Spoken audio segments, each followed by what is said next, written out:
This is a HeadGum podcast. Dynamic banter.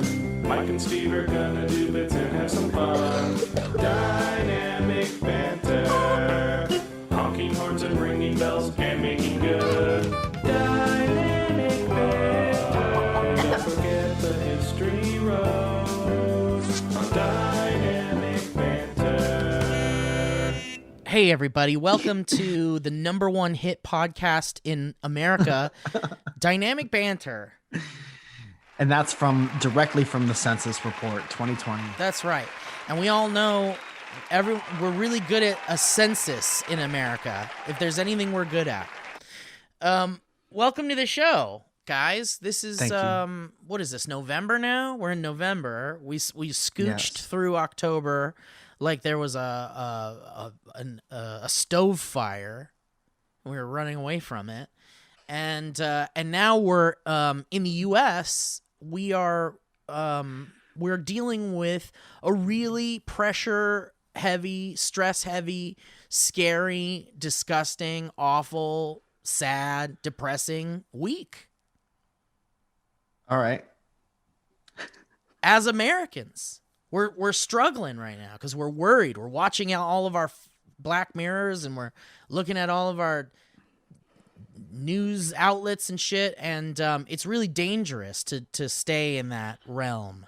And so I'm here to say, as well, that's called privilege, Mike. I think we got to speak for ourselves. Here's what I want to say. On this podcast. Here's what I want to say. For those of you that are in the U.S. and feeling the pressures of the election and are terrified of the results, just log off of the internet for as long as you can. You can listen to this podcast. This is the last thing you can do on the internet today. If you're feeling the pressures of what the internet gives to your eye holes, this is what I say. I say, don't look at the timelines. Stay away from places where people's opinions come in hot like hotcakes. And just like go outside, take a nice walk. Alana and I went outside last night in the nighttime, Mike, and it was wonderful. That's great. That's great to hear. Love to hear about my friends going outside. Love to hear that my friends go outside and get some nature. You love to see it. You love to see it. You love to hear about it. You love to get texted about it. And so my whole thing is get out to nature if you're feeling the pressures. If you're feeling the inner pressure, if it feels like it's too deep, then go outside. Get out to nature and text somebody about it. Go out to nature and get on Twitter. Make sure you tell everyone you're in nature and you put your I natured sticker on and you take a selfie in front of a tree so everyone knows that you're outside. I nurtured. I nurtured. So, but yeah, so I just, I've been feeling like so many roller coaster of emotions this week, and I'm also feeling like, I don't know if it's like allergies or like a pre-cold coming on, and they say you can get pregnant from pre-cold, Mike. And I feel like not great this week.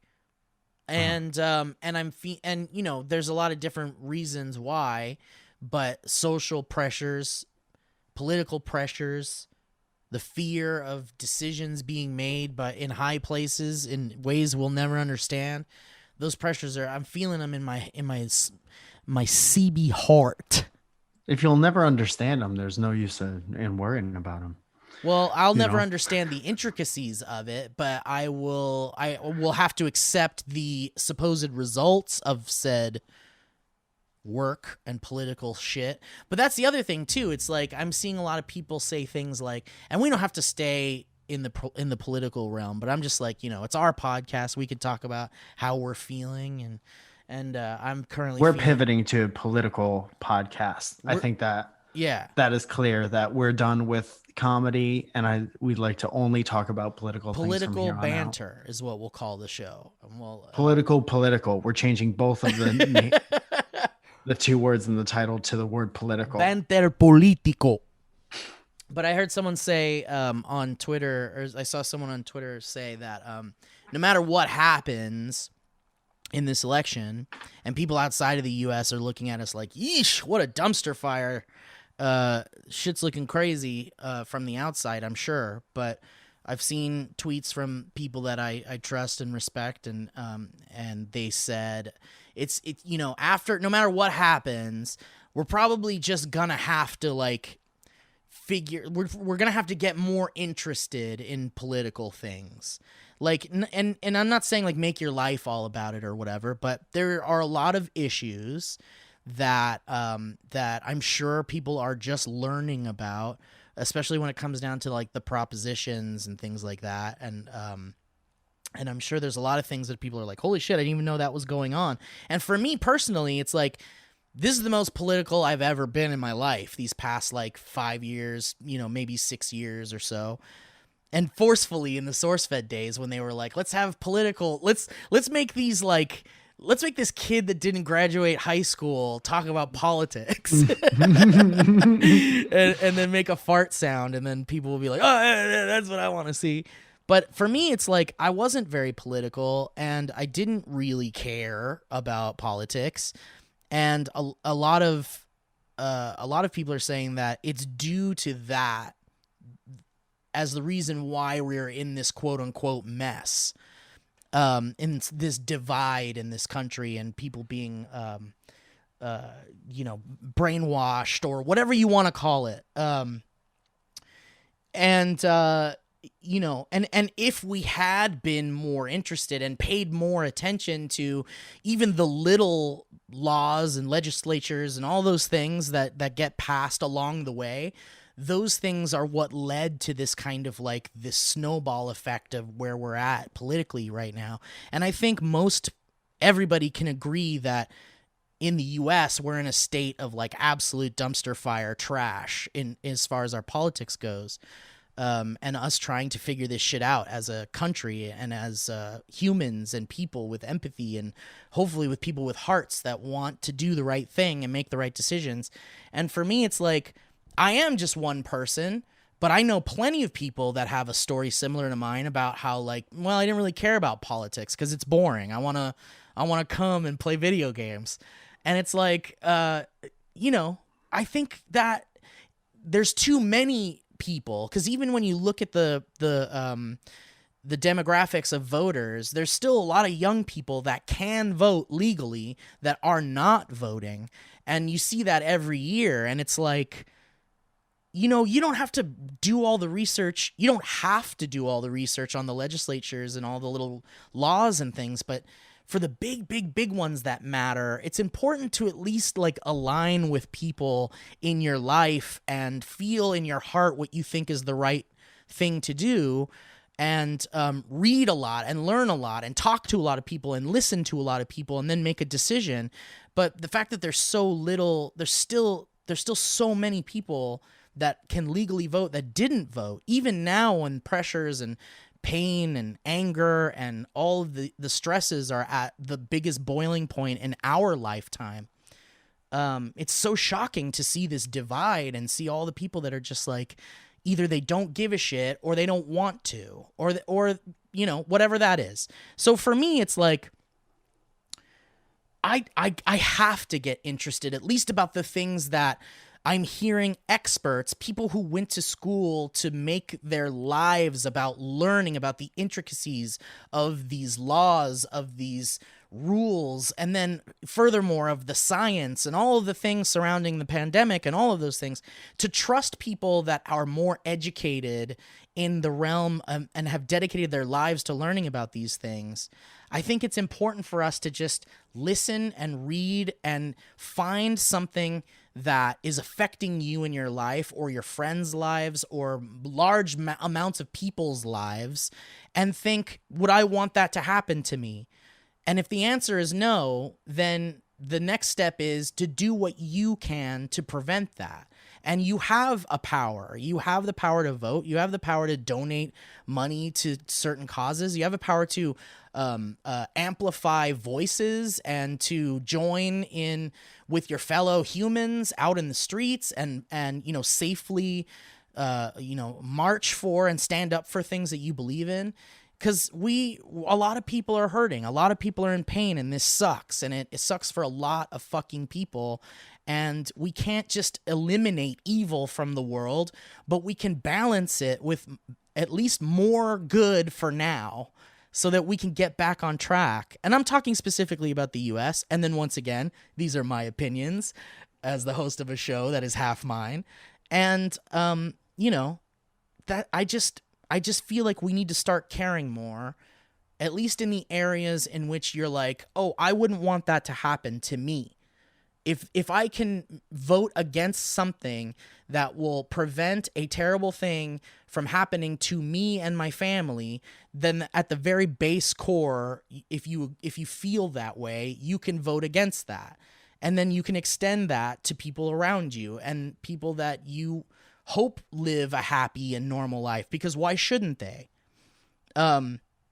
Anyway, but it's just unavoidable that, like, on our comedy podcast, we got to jump into this political shit because as a 38-year-old man in Los Angeles, with my eyes open eyes, seeing all the struggles and pain of my friends and people outside of that and humans in the world, it's like I can't just sit here and be like, hey man, whatever happens, happens. I'll vote for the guy I think will be the best for me, and whatever happens, happens. It's like, I have to be more active. I can't just be like a nerdy guy that's like, hey, I got my comedy, I've got my brand.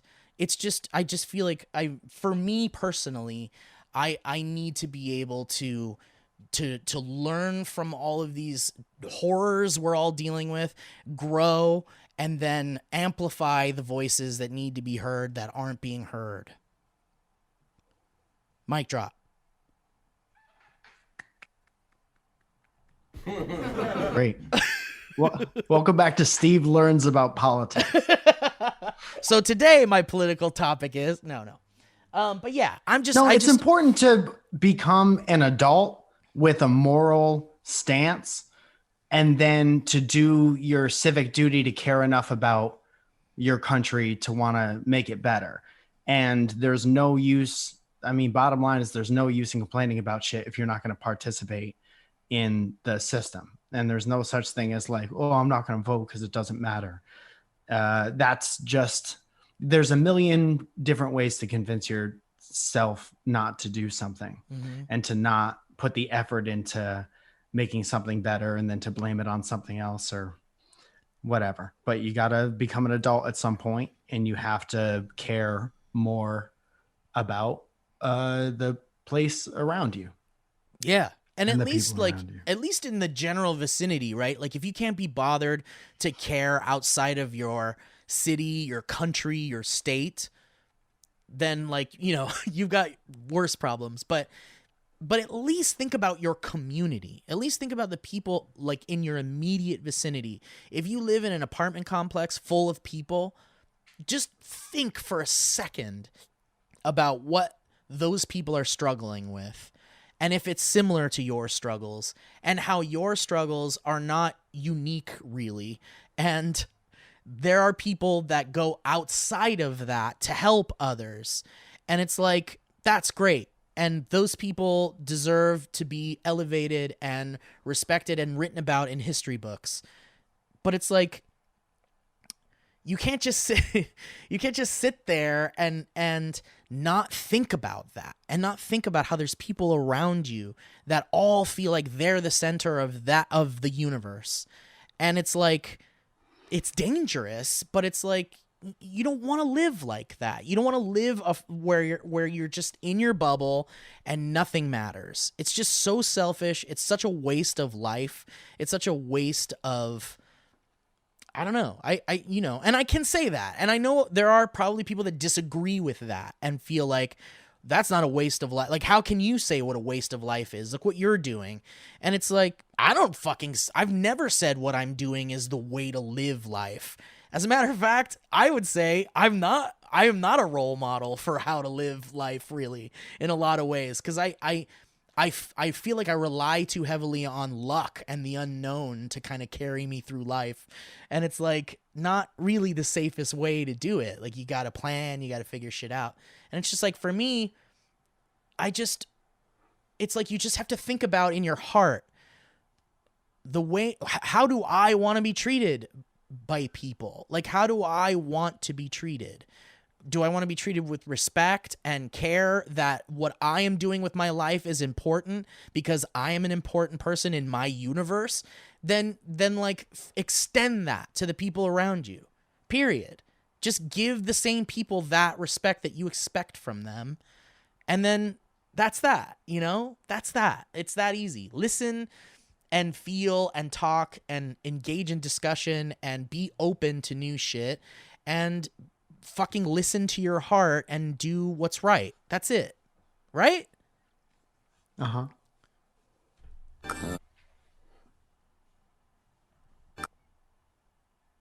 All right. Well, let's get out of the goddamn political place. But I had to say something because it's on my mind, dude. It's on my mind. It's not like I feel like I have to.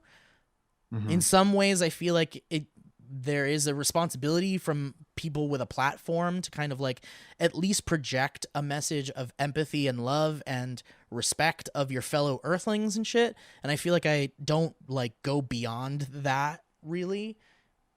And, in a way that isn't like, whoa, this guy's also, like talking to a brainwashed lot of people who probably by this point feel in a very similar way. I mean, we talk about how weird and specific our show is all the time. So I think you'd be hard pressed to find anyone who would have drastically different views who listen to the podcast. So Right. it's kind of like preaching to the choir type for thing. For sure. But yeah. And exactly. And you're right. It is. And there is an echo chamber, especially in Los Angeles. It's like, I'm not super worried about the politics and which way they skew in LA as far as the people's vote is concerned. But yeah, I mean, there is the thing about an echo chamber, but it's like, I need to get this off my chest. I need to reiterate that this is like, where we're at as Californians, as people in the US, awaiting on our fate essentially. And, it's just like it's at the top of my list of like shit I can't get out of my head right now. And it's like, it's just stuck there and it's eating away at my serotonin. And so I go and I smoke a lot of marijuana to the point where I don't think about the political demon anymore. And then I get a little bit of work done, or I play some video games with my friends, which is absolutely therapy in so many ways. And then like, and by the way, if we can shift gears, like so let's be like, this is how I feel. Shit's kind of negative right now, but let's like push it into the positive and stay strong and hopeful and remember that there are people that care about you and we're in this together.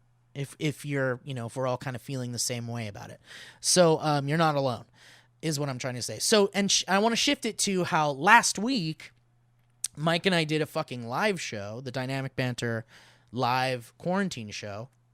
And that was such a boost of happiness and serotonin and connection and love from our audience and from you, Mike, and from Kevin and Nick and Ellie and Owen and everybody else who showed up. And it was just like the most necessary boost of love and like and excitement and everything that I needed before this kind of like atom bomb of like depression that's kind of happening. But yeah, let's talk about the fucking live show because it was so fucking good and I fucking loved it. And for people that missed it, I'm really sorry, but we're gonna do more. We're totally gonna do more. Yeah, for sure. It was good and it was fun. It was an experiment first and foremost, but I think even though my internet disconnected in the middle of it, and then Mike was left alone for a bit with the technical. I don't know how it kept going. I thought you were like hosting everything, so I didn't know that it was still happening after that. Yeah, I was worried that it was going to end the whole thing. I was like really freaking out about it because we had like 500 people in there. But yeah. But I want to shout out to the people who came, and we went for 4 fucking hours, Mike. 4.5, 4.5. Shit. I mean, I guess it's different if you're not like I still gotta drive home from this venue and I still Yeah, gotta half the people were in their bed already. There was this Right. one girl who was sleeping, basically sleeping during the Q&A. Yeah, and I think there were several people in their bed, and there were a lot of people saying that it was too late and they wanted to leave. Mhm. Yep. So we had a good amount of that, but it was such a good show, man. Any highlights for you, Mike? Just being there with everybody, it was nice. I'm not a super big fan of the Zoom things, but it's one of those things that we how you have to adapt to just the way that things are different now that you had no control over. So you have to like live in the world the way it is now. And we were talking about afterwards how we kind of got the feeling of after like you do an actual live show. And I think that was because of the volume of people who were there and participating, whether we asked them to or not. And that felt it felt real and it felt nice. So I enjoyed that very much. Agreed. Can I say something else about everything else? Sure, please.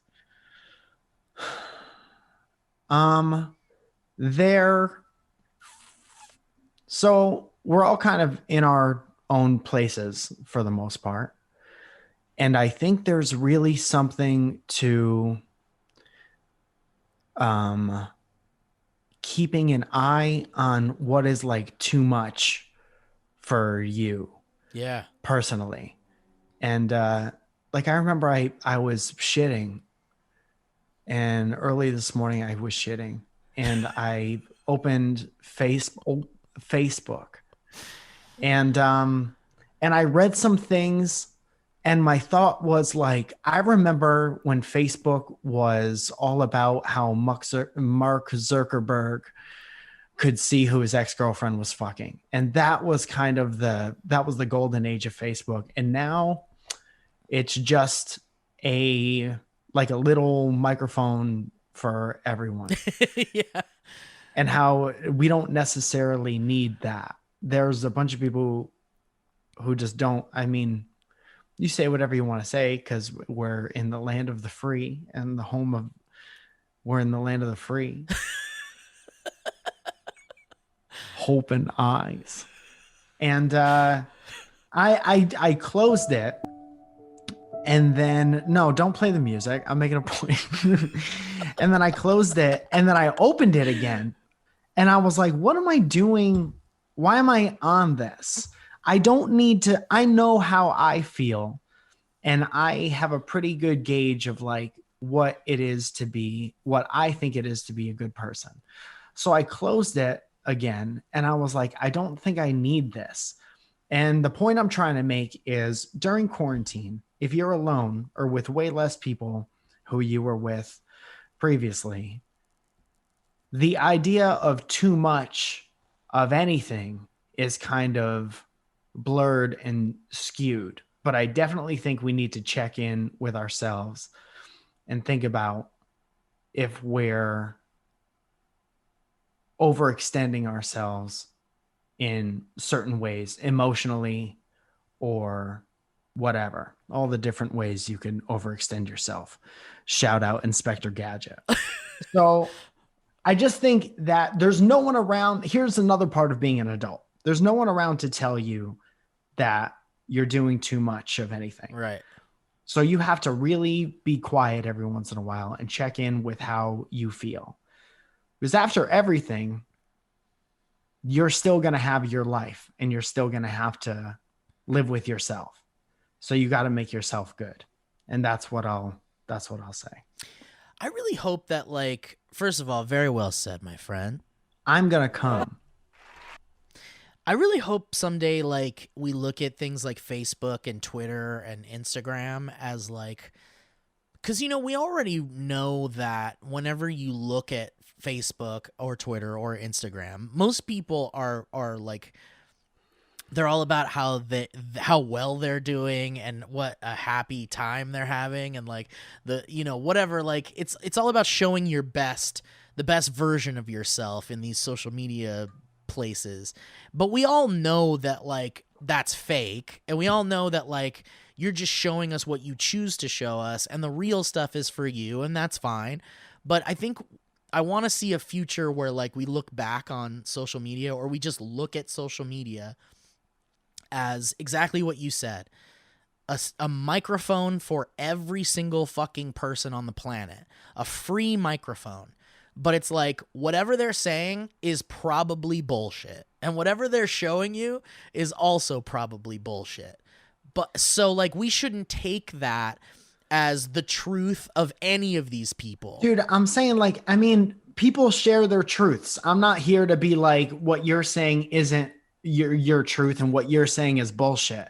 The internet has a tendency to have no nuance. Yeah. You're either a good person Right. or a bad person. Right. And that's not what real life is. Real life isn't Twitter.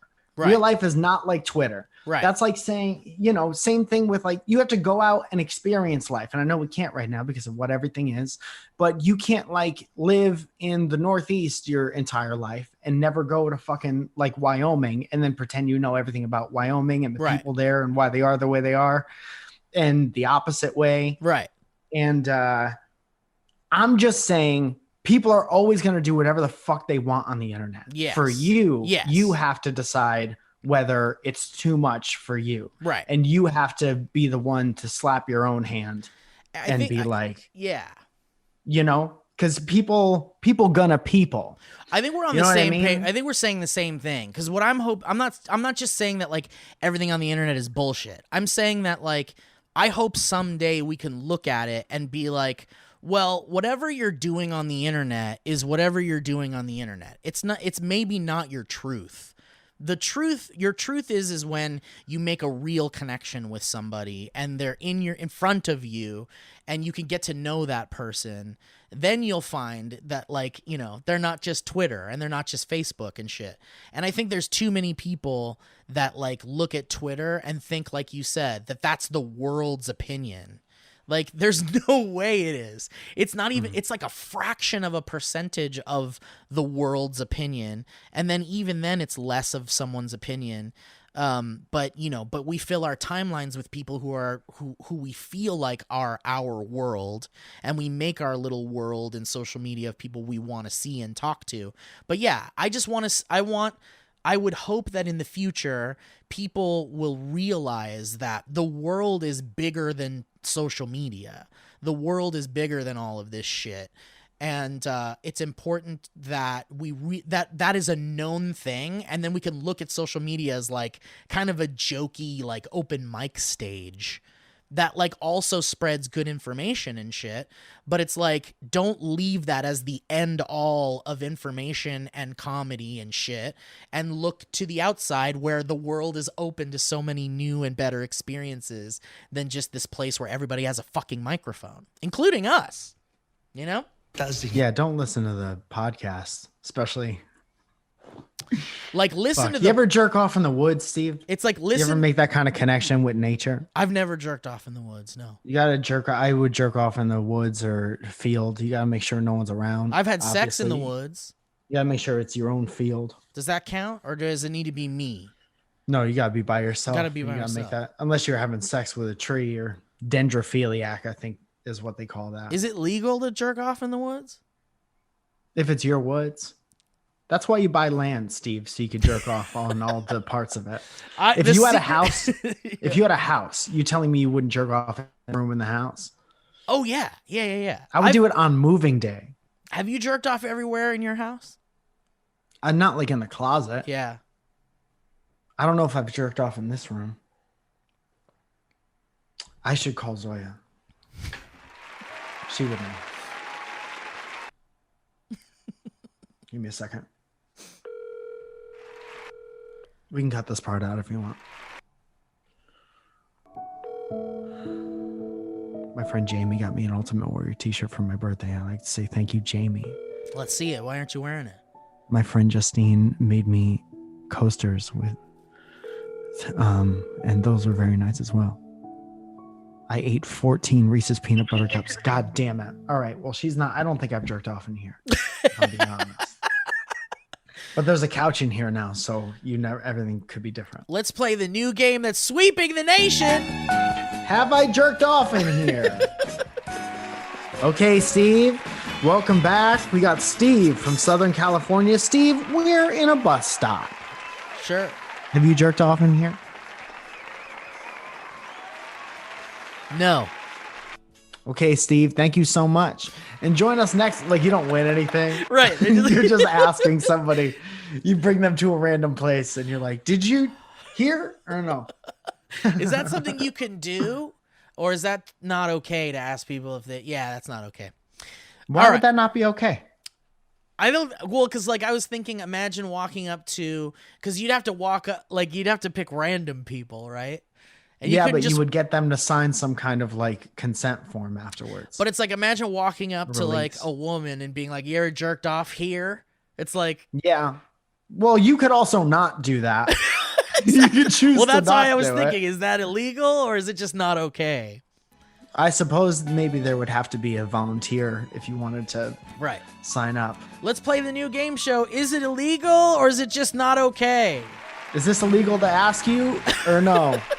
I'm going to ask you 3 questions and you're going to tell me if it's illegal to ask you or if it's just not okay to ask. We're joined here by a police officer. You decide if he takes me away or if it's not okay. We've got a police officer and a lawyer here. The lawyer will tell us if it's legally okay for me to ask you. The police officer will arrest me if it isn't. Here we go. Have you jerked off in this bus stop or no? What color is the tip of your genitals? I mean, that's getting into. I think if you've jerked off, have you jerked off in the bus stop is more like something that the public should know anyway. You know, that's not a personal thing. That's not a bus stop. If they say yes, we got him. Well, and the show is called Catching Predators. Yeah. We catch predators. How to catching predators. Catching predators under the disguise of a fun game show. Yeah. So anyway, moving on. What time are we at? Ooh, we got to do some ads. Let's do some ads, and then we'll jump into the subreddit or something, or we could just jump right into some history roads. Let's say you had to walk to the bus stop every day with your family to get them across town or to school. Okay. You wouldn't want to know if someone had jerked off in that, but that's not public square knowledge. I think to me, it's like because of human nature, I'm just going to assume that someone has jerked off everywhere, including like Mount Everest, like the bus stop, the bathroom at Arby's. Wouldn't your dick just freeze off if you jerked off on top of Mount Everest? I mean, I bet someone was that like... That has to be a Googleable. Someone made their mission, I'm going to jerk off on Mount Everest. They didn't tell anybody. It's not publicized, but they did it in like a temperature controlled tent or something. Do you think Buzz Aldrin jerked off on the moon? Wouldn't you? You can't jerk off on the moon. I would not jerk off on the moon. I'd be too like, whoa. I'm on the moon. I think you physically can't jerk off on the moon unless you're in a craft. So if you jerked off in the space shuttle, or if you jerked off in the craft... Are you talking about just like rubbing your dick inside the... In the suit. In the suit? Over the suit. So I'm saying like you can't be on the moon, not in some kind of aircraft, and jerk off.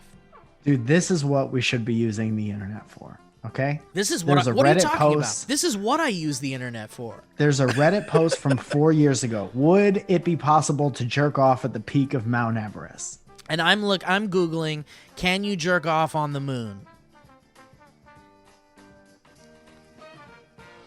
Here's the most upvoted thing with 6 votes. You want to jack off your climbing partner at Mount Everest? Well, temperatures at the peak go from -9 Celsius to -56 Celsius. Wait. What was the first number? Negative what? 9. Got it. I would wonder what would snap off first, your friend's penis or your fingers. I'm so smart, man.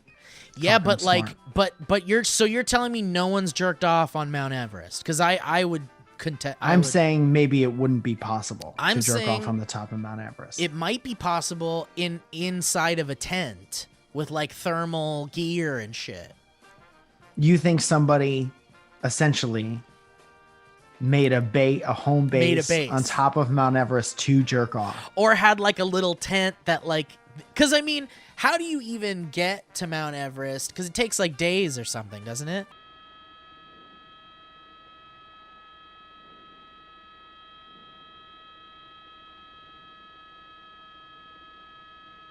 practice. Another person said it'll be difficult to get hard because it's so cold. Oh shit. So like, again, I think a warm tent, right? Because you can't just same way you can't jerk off on Mount Everest, you can't jerk off on the moon.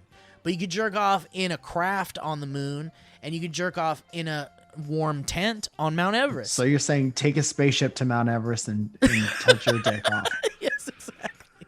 The air is extremely thin at or near the peak. It's nicknamed the death zone because of the high risk of your penis falling falling victims to lack of oxygen. Climbers can die just by taking too long at the top to bask in the feeling of their own achievement, waiting too long to start their descent, and not getting back to a lower altitude before they succumb.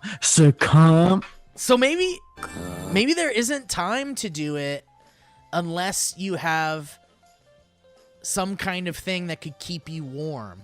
You'd have to be hard halfway up. You'd have to be edging for. Couldn't you take like a Viagra or something? Yeah, but you could take a Viagra and not be there. You could be at the peak and not be near the climax, baby. All right, let's get to the ads, and then we'll get back to this. Because I googled can you jerk off on the moon, and I'm sure people do the ads, and then we'll have the political conversation over from the beginning. Let's do it, and then we'll talk about jerking off on the moon. Die. All right, here we go. Where's this goddamn music? There we go. All right, guys. Shout out to Honey. Oh, hell yeah, Honey. I was talking to Joe Beretta of Barats and Beretta and that bad KFC commercial. Joe Beretta's the one running for president? That's the one. With the son with the laptop? And I was asking him, we were talking about something, and he said he ordered a thing, and Honey popped up. He forgot that he installed Honey on his machine, and he said Honey popped up and gave him a discount. That's great, man. And just like that. Just like that. And that's what Honey does. When you're shopping for anything online, Honey pops up. It's a browser extension you install for free on your web browser. And then Honey pops up before you check out and goes, let me see if there's any coupon codes here. Save you some money. And you know that little spot where you can type in a coupon code before you check out online? And you always, like, if you're like me, you feel like, man, I wish I knew that code. Dude, this is if Honey was a person, right? Right. Oh, you want to buy that? Honey is a person at the mall with you. Right. Oh, you want to buy that? I got something for that. And then they're just going through their satchel with all their fingers. Right. Through mounds of coupons. Right. Like when the guy at CVS that goes, here, scan my keychain CVS thing so you can get your discount. Like he's that guy, basically. Yeah. Oh, you don't have your card? Yeah, here, use mine. I'll get the points. I'm not supposed to do this. Yeah, that's not okay, and they shouldn't let you do that at the store either. I'd report them right away. You're a thief if you do that. I'm just kidding. But here's the deal, guys. We're not really shopping in stores because online shopping is just safer during a pandemic. So that's where today's sponsor, Honey, comes in. When you're shopping online, it's a free browser extension. It scours the internets for promo codes and then applies the best one available at checkout, just like we said. So you get it on your computer for free in 2 easy clicks. You just go to joinhoney.com/banter. And then when you're checking out, and when you're checking out on one of its over 30,000 supported sites, Honey pops up, and all you got to do is click apply coupons, and that's it. And then you're saving money. How easy is that? I'll tell you. Easy as me saying you click 2 things, and that's it. And you said that pretty easily. Honey has found its over 17 million members, over $2 billion in savings, guys. $2 billion. You ever heard that number? Never once. That's a lot of people. And Honey supports all kinds of retailers from tech and gaming to fashion brands, even food delivery. And it's the simplest thing you can do, guys. And it's free. And it works with whatever browser you use. So you can get Honey for free today at joinhoney.com/banter. That's joinhoney.com/banter. And it helps the show out, of course. So please check them out and see what you think, huh? Thank you, Honey. Mike, I'm really excited about this one. I'm really excited. I'm really excited about this one. Magic Spoon, dude. Oh, man. Finally, the day is here where we get to talk about Magic Spoon. Are you ready, Let Mike? me tell you about things that have brought me supreme joy by coming into my life in the midst of a pandemic. And no, I'm not talking about a vaccine. I'm talking about Magic Spoon, which is cereal that's not terrible for you, like the sugary cereals of the past that we used to enjoy in our childhood, and that I'm not going to say any of the brand names to because I don't know how that works legally. But I will say that if you miss the nostalgia of waking up and eating cereal and maybe checking cartoons on the internet on a Saturday morning, you're going to want to get into Magic Spoon so hard. And I think you have the facts in front of you, but there's no like sugar in the cereal. Zero sugar. It's gluten-free and it tastes exactly like you remember all your favorite cereals from childhood tasting, and it's amazing. Yeah, it's just guilt-free cereal basically. And that tastes like the cereal you remember growing up as a kid. And for me, like I have a very similar feeling about it, Mike. It's like, man, when I go to the grocery store, I want all of the sugary cereals, man. I miss it. They make the aisle look so good and colorful, and there's cartoon characters, and they're smiling at you, and they're laughing with you, not at you. And for me, it's like when I was growing up, cereal was a meal to me. Like I would come home, I would wake up in the morning, have a big old bowl of like whatever. Then I'd go to school. Then I'd come back from school, have a big old bowl of whatever. Then I'd have like my dinner later. Then at like midnight, I'd have a big old bowl of whatever, and I would eat cereal a lot. Like I love me some cereal, man. I'm a kid of the 80s. Sounds like you're a cereal eater. Cereal junkie. I'm a cereal junkie eater. And I'll tell you, in the 80s, we had nothing but cereal commercials, so it really branded into my brain. So Magic Spoon is essentially, and I can't do it. I can't eat those things now. Like I can't. It's too much sugar. It's not for me. It's not okay. It's not good for you. So like Magic Spoon gives you back the sugary tasting cereals of your childhood with zero sugar, and it's just magic. It's a Magic Spoon. The end. The end. We don't give them any information on how to get it. It's just called Magic Spoon. Google it. Man, we love this stuff. There's 4 flavors. They sent us all of them. I've tried them all. They're so good. There's cocoa, fruity, frosted, and blueberry. And they're also keto friendly if you're on that keto diet. If you got a diet bit. And it's gluten-free, like Mike said, grain-free, soy-free, low-carb, and GMO-free for those of you that are looking into those types of things. And it's soy-free, but it's also soy good. It's soy good. But I'll tell you, Mike, what was your favorite flavor? I like frosted and blueberry.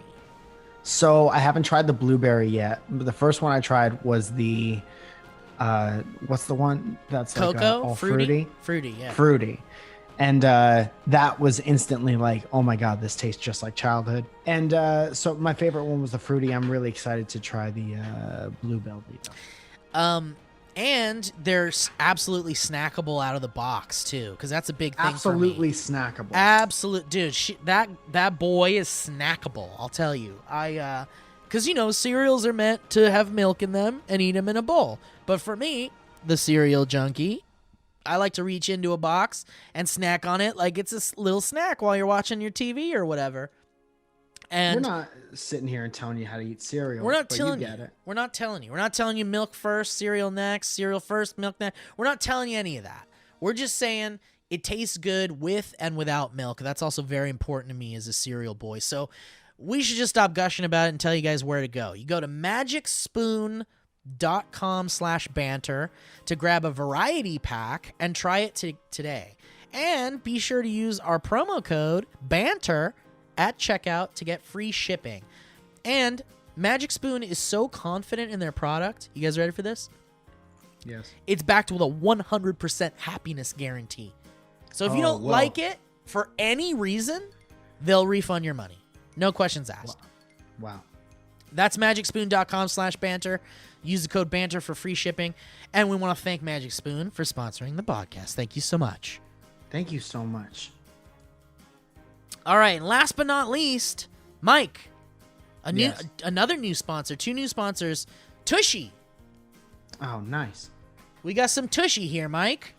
Dude, you are a big bidet fan, are you not? Oh, yes. Big bidet boy. And you, even before I got into it, I heard you talk about it, but my brother-in-law turned me on to him. And for those of you, I know for a fact, I'll put this on you, that there are guys out there and maybe girls out there who have an apprehension about squirting water near your butthole. And I'm saying thank you for your impeccable timing and your cunning linguistics. Cunning linguist. I just want to say that what was I talking about? I just want to say that you're walking around less clean than you could possibly be. I started using a bidet and it changed my whole life as far as cleanliness goes. Yeah. And it's like a shower specifically for your butt. Yes. And I said it on me and Zoya were talking about it. And I was like, a bidet is like a best friend specifically designed for your butthole. You know how Sonic the Hedgehog had tails? Yeah. Tushy and bidets are like tails for if your butthole is Sonic the Hedgehog. Right. They should always be together. Right. They're better together. They do more. They fly higher. Yes. I agree, Mike. I think that's a great analogy. I think it really sums up bidets perfectly. If you know who Sonic the Hedgehog is and Tails, then this analogy should make perfect sense to you. Basically, the hit movie Sonic the Hedgehog. Here's my thing about it. Toilet technology is like, when was the last time you felt like your toilet was like a futuristic thing? Like, we're living in the year 2020. Our toilets are exactly the same as they were when we were children. We were supposed to have floating toilets by this point. We were supposed to have flying, floating toilets, and we don't have them. But in other parts of the world, they've been enjoying the future of toilets and laughing at us because we're using toilet paper to wipe ourselves down. And the one thing I'll never get over, and it's my favorite way to kind of like convince people that bidets are the way to go. So I think I was watching this thing with Conan O'Brien, and he had like one of his producers on, and he's a huge bidet guy. And he was like, if you got poop on your hand, would you be satisfied with taking paper and wiping that off of your hand with just paper and then throwing the paper away? And then like, no, that's not the thinnest paper. Or would you rather water to get the poop off of your hand? Right. Which makes way more sense. Like, what's essentially happening is you're wiping yourself down with paper and then you're calling it a day.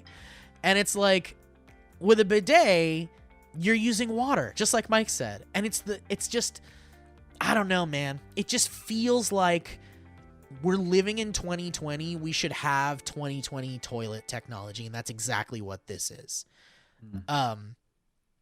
And here's the thing. Bidets were always expensive as hell because it required like people to come install them, and it's like a whole new thing.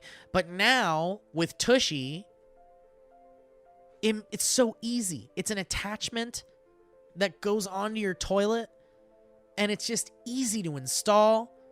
It's precise. It helps you clean your butt for $79. It's a steal. $79. You save money on toilet paper. Dude, there's also like environmental and health things. Like, you have no idea how much toilet tissue I used to use on my Italian. Yeah. You're Italian, oi. My Italian, oh boy. And you're just flushing this paper and you're clogging the toilet, humble brag. And it causes, did you know that wiping too hard causes hemorrhoids? Oh yeah.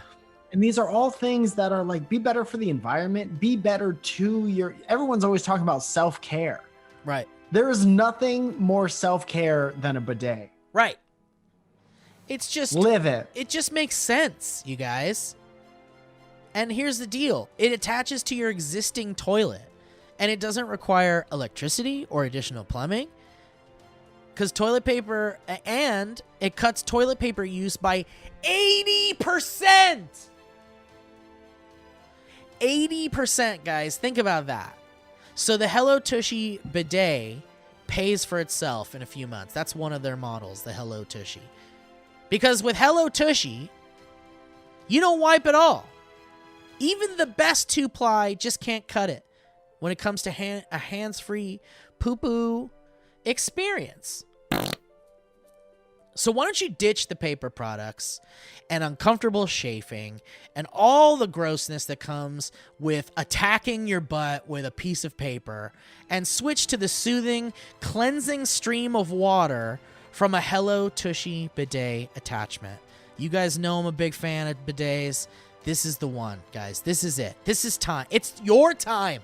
Seize the bidet. And every Hello Tushy bidet attachment comes with a 60-day risk-free guarantee. And a 12-month warranty if anything happens. So why don't you join millions of happy Hello Tushy customers right now and have a clean butt with every flush.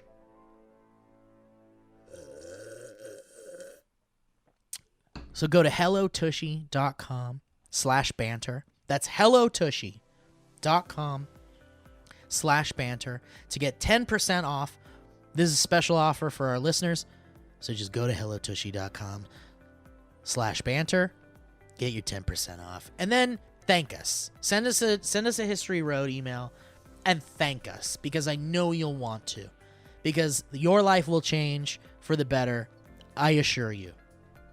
And if not, you get your money back. All right? How about that? For 60 days. All right. Thank you, Tushy. Thank you, Mike. You got it. No. You put the milk in the toilet first or the cereal? All right, dude, you know another reason I like this is aside from the ad read, but it's related to it. Okay. You know why else I like Tushy? Because they wouldn't have us do a make good after using specific sound effects. Why? That's why I like them. Dude, we got on you're not supposed to talk about this stuff either, but I got on a call with the Tushy people and they were like, yeah, dude, whatever you want with the ads. That's our thing. We're fun. We know that you guys are fun and your audience likes you. Do whatever you want. Dude. Yeah. Well, those are people that get it. And I don't know, man. There's people that get it. I'm such a big,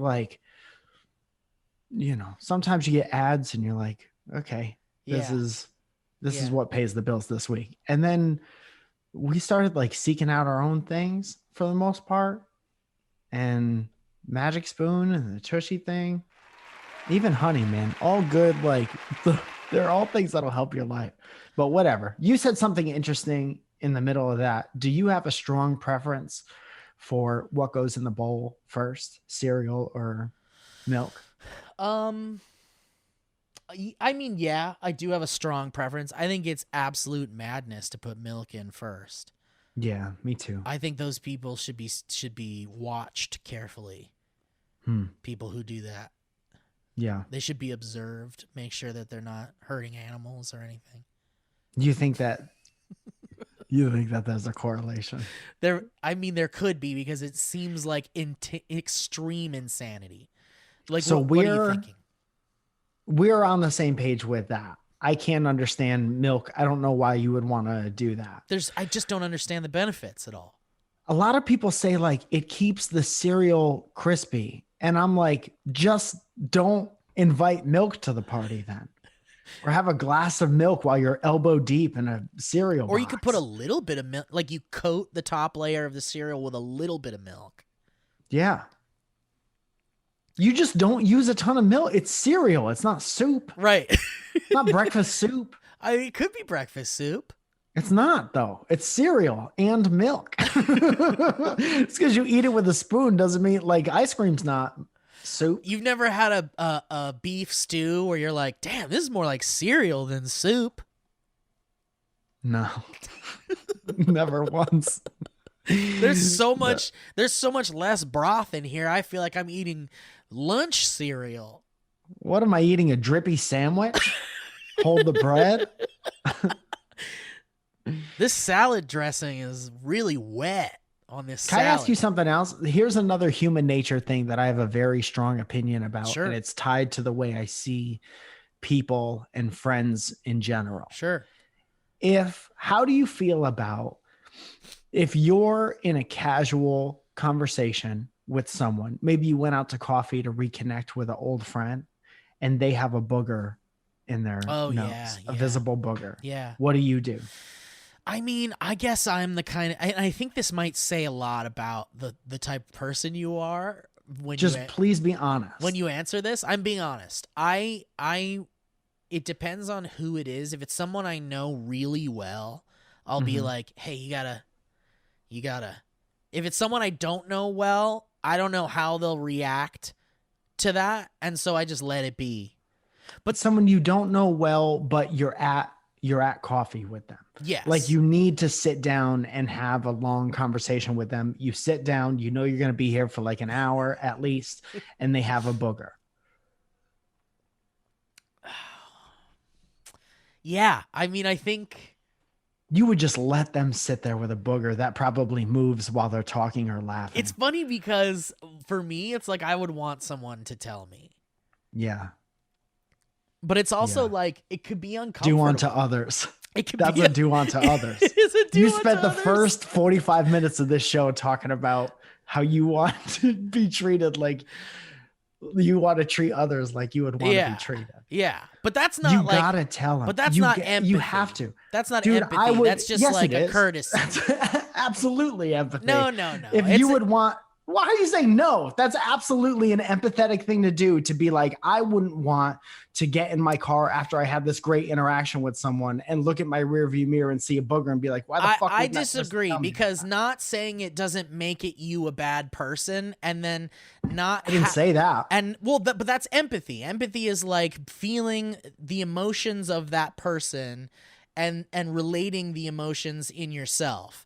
So it's like, for me, that's it's exactly like, what I'm talking about. But for me, it's like, sure, I'd want someone to tell me, but would it ruin my day and make me feel bad? No.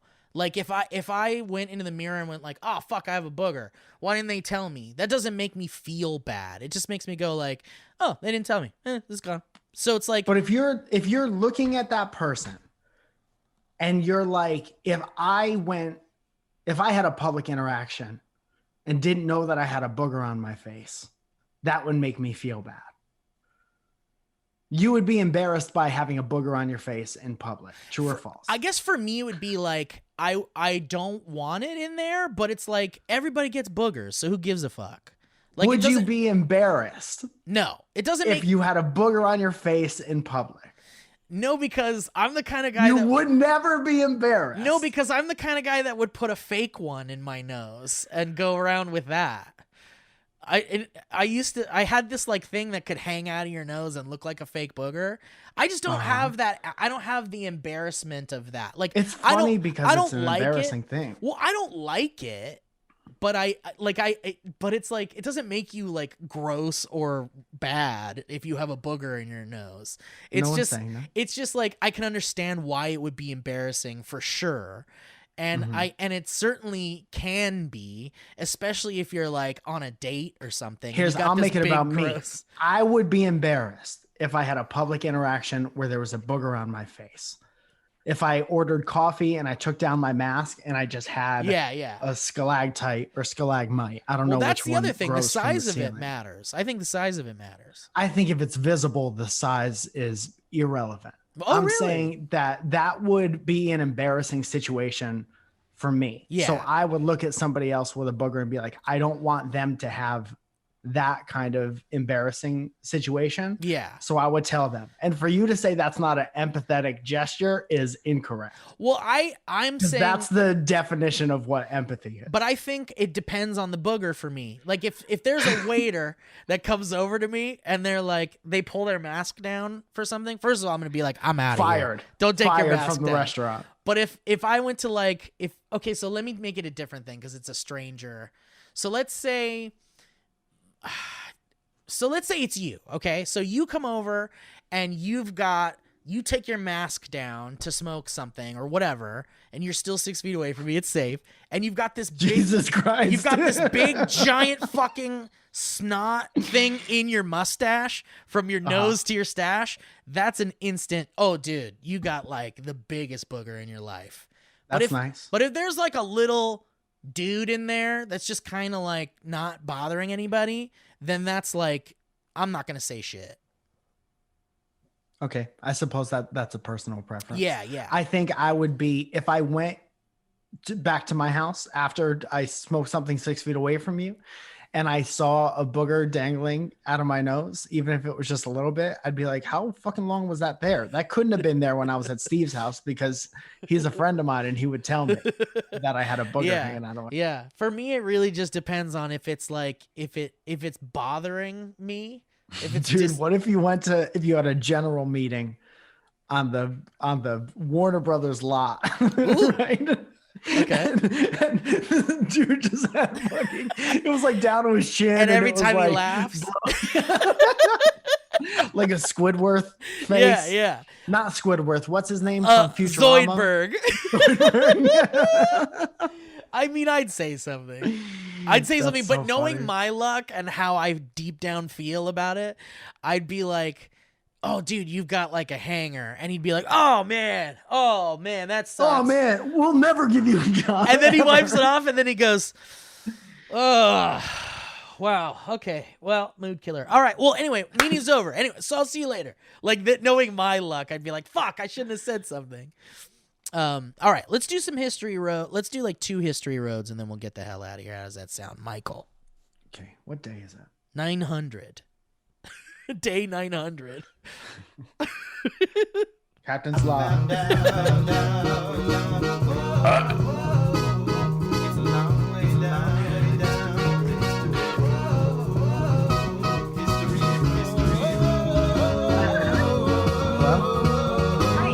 Hi, Zoe. You're on Dynamic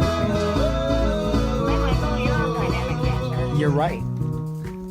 This is the History Road part, and I wanted to ask you a very serious question about us. Okay. You know the office in our house, in our apartment? Have I ever jerked off in the office? Have you ever jerked off at the office or in the office? In the office. Not like shooting towards the office. In the office. I mean, not when I've been there. I suppose we only know what we know, huh? Right. Okay. I love you. I love you too. Have a good day. Stay safe. All right, you too. Bye. We're in it together. Okay, so that settles that. We have any history roads? We do. Brianne Anderson sends in a Your name is Brianne Anderson. Brianne and Anderson. Brianne. She sounds like an old motor. Brianne Anderson. Damn, that is interesting. How much does your family love the fuck out of your last name? What were your parents thinking is my question. Brianne. You were born on the back of a dirt bike, Brianne Anderson. Brianne says, how do we name our kids something that they'll definitely be made fun of at some point about in their lives? Brianne Anderson Jr. is, I think, a pretty surefire way. Brianna, Banna, Bobana, Fanana. Okay. Hi, BB Horny Hawk boys. It's your summer born girl, Brianne.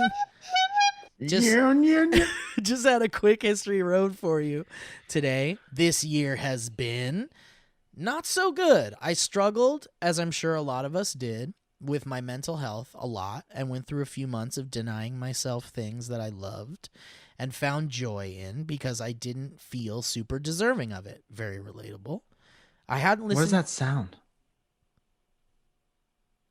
Do you hear that? I hear nothing. I hear static so much. Really? In your headset? Yes. Whatever. I guess if you don't hear it, it's not so bad. I don't hear it. I But- hope it's not in the recording. We'll check it as soon as we're done. I hadn't listened to Dynamic Banter or the Valleyfolk since around May. Well, several doctor's appointments and medication changes later, I'm happy to say that I have, in the past few weeks, gotten caught up and legitimately peed my pants at a Dynamic Banter episode the other day. Oh, I wish you'd said what it was. Thanks for all that you guys do. I'm so happy to be back and getting to experience the strangest, most wonderful nonsense again. Steve, please pass my love to Joe and Elliot as well. If you think about it, I'll forget. I'm sorry. All of the love and support and thanks and horn honks from Brienne.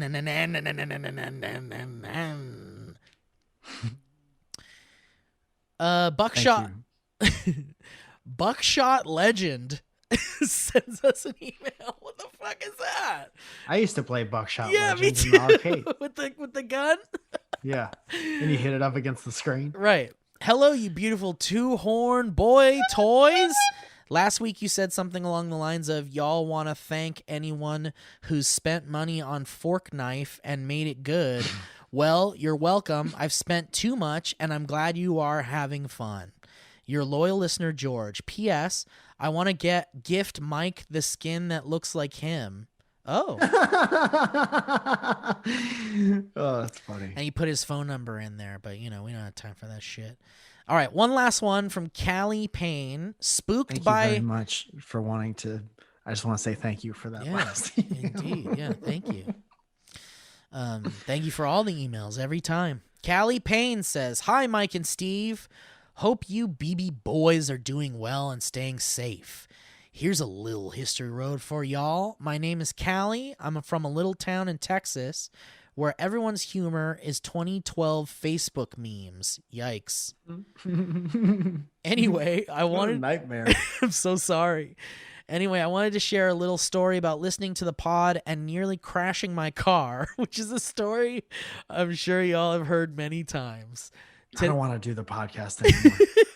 I think we put people in danger. Today on the way to school, I was listening to one of the new episodes and got spooked by one of the fart noises Steve played and nearly crashed my car. What the fuck? It was probably the one that sounds like ripping a manila folder. I was on the highway with several lanes of cars next to me and driving next one of those concrete walls they put up while the road is under construction. Anyway, all that to say, I was in a very high-risk situation to be swerving my car. Don't worry, though. I recovered and all is well. However, I will no longer be listening to the pod on my way to school. That's safe. That's Great. Someone being safe. You're going to forget to listen to it. Then we're going to get an email from you in 5 years being like, I haven't listened to you in 5 years. And we drove you away, and that's our fault. And we love you. And we love you for that.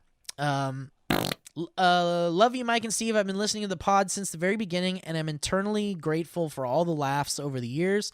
And for internally or eternally? Eternally. I'm sure that also means internally. I'm not outwardly grateful. It's a double meaning. Podcast. I'll never be outwardly grateful. I'll never buy anything from your sponsors. Or I'll never email the show. I'm grateful for all the laughs over the years and for basically creating my sense of humor. I've literally grown up watching y'all. Nearly 7 years of my life I've spent laughing with you guys, mostly Steve, but Mike was there for most of it. Thank Eat you. a dick, whoever your name is. I don't even remember your fucking name. The last email, Mike was like, I just want to thank you for that email. Yeah. That's my thank you quota for the day. I met it 10 minutes ago. Mike can thank one email per episode. Thank you for keeping me cheerful in this crazy world we're living in right now. Best wishes, Callie. All right. Eat a dick, Callie. All right. Well, guys, thank you. Thank you so Callie, much. sincerely, from me to you.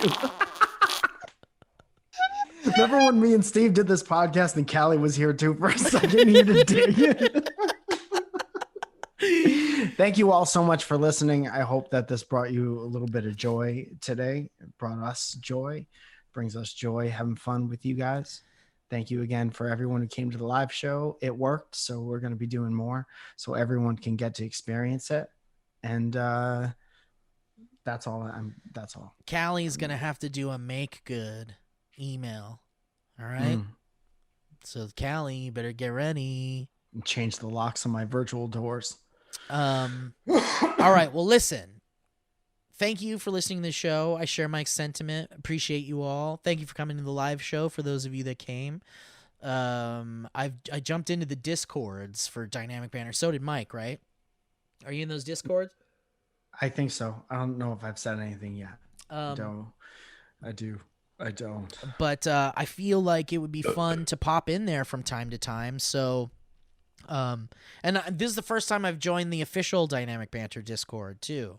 Mike, have you joined that one? I don't know.